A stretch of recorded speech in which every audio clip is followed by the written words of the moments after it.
S, ಅದರ ಜೊತೆಗೆ sir almost ಈಗ ಪ್ರತಿನಿತ್ಯ ಬಳಕೆ ಮಾಡುವಂತಹ ವಸ್ತುಗಳಾಗಿರ್ಬೋದು, ಸಿಲಿಂಡರ್, ಪೆಟ್ರೋಲ್ ಅಥವಾ ದಿನಸಿ ಐಟಮ್, ಪ್ರತಿಯೊಂದರ ಬೆಲೆ ದಿನದಿಂದ ದಿನಕ್ಕೆ ಹೆಚ್ಚಾಗ್ತಾನೆ ಹೋಗ್ತದೆ. ಇದರ ಪರಿಣಾಮ ಬೀರೋದು ಸರ್ವೇ ಸಾಮಾನ್ಯರ ಮೇಲೆ.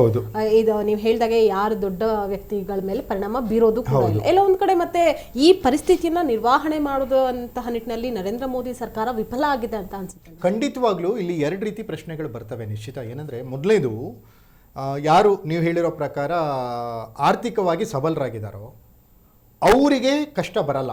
ಅವ್ರು ಎಣ್ಣೆಗೆ 10 ರೂಪಾಯಿ ಹೆಚ್ಚಿಗೆ ಕೊಟ್ಟರೆ ಅಡುಗೆ ಎಣ್ಣೆಗೆ ಅವ್ರಿಗೇನು ಲಾಸ್ ಆಗಲ್ಲ. ಅದೇ ರೀತಿ ಸಮಾಜದಲ್ಲಿ ಕೆಳಸ್ತರದ BPLನಲ್ಲಿ ಇರುವಂಥವ್ರು ಯಾರು ಬಡವರಿದ್ದಾರಲ್ಲ ಅವರಿಗೆ ಗ್ಯಾರಂಟಿ ಯೋಜನೆಗಳು ಅದು ಇದು ಅವ್ರ ಜೀವನ ನಡೆದೋಗುತ್ತೆ. ಇದು ನಿಜವಾಗಿ ಏಟು ಬೀಳೋದು ಮಧ್ಯಮ ವರ್ಗಗಳ ಮೇಲೆ. ಮಧ್ಯಮ ವರ್ಗದ ಜನ ಕಷ್ಟಪಟ್ಟು ದುಡಿತಾರೆ, ಟ್ಯಾಕ್ಸನ್ನು ಕಟ್ತಾರೆ, ಅವರಿಗೆ ಏಟಿನ ಮೇಲೆ ಏಟು ಬೀಳೋದು ಮಧ್ಯಮ ವರ್ಗದ ಜನರಿಗೆ.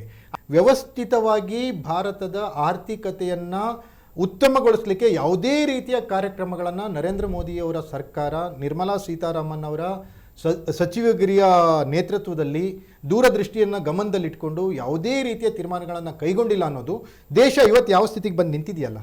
ನರೇಂದ್ರ ಮೋದಿಯವರ 7-8 ಏನು ಮನವಿಗಳಿದ್ವಲ್ಲ ಅವನ್ನ ನೋಡಿದರೆ ಹೌದು ದೇಶ ಸ್ವಲ್ಪ ಸಂಕಷ್ಟದಲ್ಲಿದೆ.